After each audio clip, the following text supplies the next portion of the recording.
So this is Iris Foundry platform, but it has many capabilities, but we are not going to cover in today's webinar. But we'll jump directly to the use case what we have for today webinar, and I'll get to the place here where you can see we talked about digital twin at the starting of the meeting. Leo, Luca, and John talked about it in very much detail. So here on the platform, you can see the digital twin as a fleet. So you can see here that Siemens is a company, and then it has a vehicle fleet, and there is a car fleet. And then within the car fleet also, you can have multiple regions, area where it is operating, or different kind of car itself or battery itself. And as you could see that whenever I am being in that particular uh, part of this hierarchy, we are seeing a dashboard, right, showing the health of that particular portion of car fleet. And I can drill down and go to the level of, say, a battery 1, 2, 3, 4. So this is one particular battery model, what we are looking at. It belongs to one car, and here, the dashboard shows health score or historical trend, that how it is being behaving over time. And then is there any alert being generated on this particular battery itself?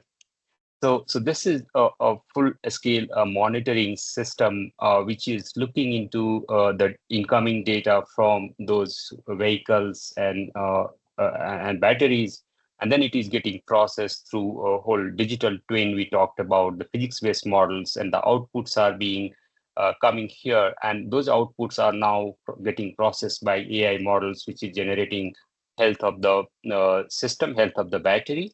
And if there is any problem is found, it is also indicating that there is a problem and generating alerts. And these alerts are can be sent through a notification. It can go through a SMS or email, whatever mode user wants to consume it. So now we'll get a little bit deeper and look into these alerts. So when I click on these alerts, we'll be seeing more details, and you can see that it is raised by a anomaly detection AI model.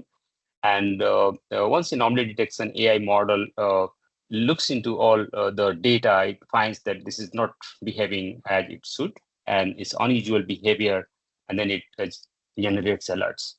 So let's get into a little bit more detail of it. So when I click on the view detail, we will be able to see more information. So you can see that this is battery 1, 2, 3, 4, and also you can trace from where it belongs, right? For example, say this is a company which is running the vehicle fleet, and there could be multiple kind of vehicle fleet. So we are looking into the car fleet, then we are looking into say a particular kind of a car model, and then after that we have this particular battery which is showing this problem. And then it gives that causes, and these causes are getting generated by the physics model and domain results, as well as domain knowledge put together, as well as results of AI models. So we are combining all these three knowledge together to come up with these causes. So it says that high temperature and excess battery drain. So basically, what is being seen, that battery temperature is going high, and there is a battery drain happening very frequently. And then based on that, there has been recommendations here that what should be done to prevent the problem. And this can go to a consumer who can look into these results and then accordingly act on. But yeah, the whole system doesn't stop it. It also an explainable AI. So it's giving you cause and recommendation, but you would like to understand that why these cause are coming and recommendations are coming. And then you can get into these analysis phase, right? And the analysis phase give you that which are the parameters contributing most to this anomaly. And so there could be many parameters which we are taking from the battery in car, and then process through the digital twin models, and then outputs run through AI model. And now these are the parameters. So we're seeing the temperature of battery 1, 2, 3, 4, that is the major contributor. So there is and if you look at the data here in the down, you see that the temperature is rising. So battery temperature is on excursion mode, and also state of charge. So state of charge is depleting quickly. So you see that the way it was depleting before, when battery was better condition, and now it's depleting much more faster. So based on all these information, it is able to determine that this temperature and the state of charge is the two major parameter which are not behaving ideally they should. And we know the ideal behavior is because we know these physics models, right? Physics models tell us that what should be a good ideal behavior of a battery which is working to a capacity. But the real data is deviating from that. And that's what these AI models are detecting and then generating alert on that. And many times these alerts, or almost all the time, these alerts can be generated at a very early stage. So you see that this is warning. So that is start of the problem. But if you can keep looking at the end, it will start it becoming critical. So at very early stage, you get notification that yes, something is going wrong. And then as this issue persists, this problem will start becoming very critical, as C is for here critical. And so we can have a very early notification, and we can act on it and fix the problem. So this was about how does this whole AI model works, but also I would like to show you another interface, which we call it knowledge graph, which can give us a better understanding and comparison of different kind of batteries, what is being put there.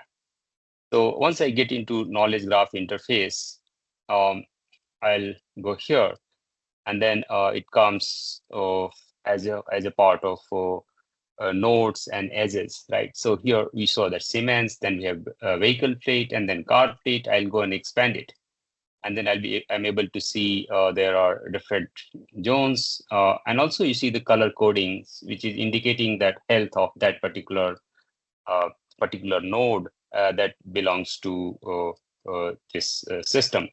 So now, say I further expand it, and I'm able to see that here I have this battery 1, 2, 3, 4. Once I click on this, I'm able to see more information about this battery here. So what kind of the manufacturer, model number, and what is the current health of it? Is there any alert being generated on it?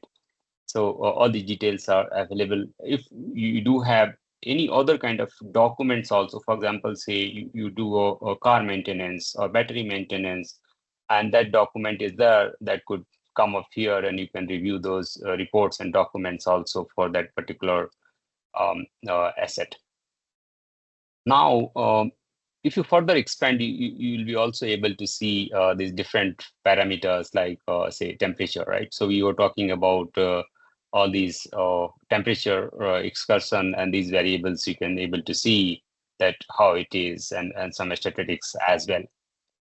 But one more interesting things I would like to show you that we can also add similar assets. So for example, say you have a battery model and you do have multiple of such same battery model which is supposed to behave very similar, and you want to connect them, you want to compare them. So here you have like battery 1, 2, 3, 4, and I already did add one another battery 2, 1, 3, 4, which is very similar to it. So if I look at say uh, other areas, again go battery 2, 1, 3, 4, which also has very similar make and model, and it is similar to the 1, 2, 3, 4. Now I can do like add to compare, and then I can look into their comparative result. So I can see here very clearly that battery 2, 1, 3, 4 health is good.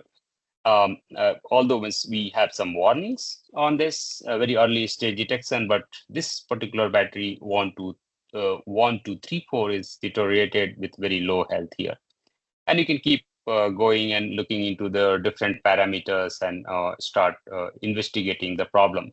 So now what I have shown so far that we take digital twins, physics models, take data from live fleet of cars, um, run through those digital twin models, physics models, generate the outputs, and also the baseline that how the behavior, actual behavior of that particular battery should be, and use that output data along with the AI models, and also a rule-based domain knowledge, which can tell us that what kind of action should be taken, and then we come to a result where we're able to predict the problems very early stage, detect that something is going wrong, and then alerts can be generated, and the consumers can be notified, and these problems can be fixed at very early stage, and then the whole platform also can be used as a very good monitoring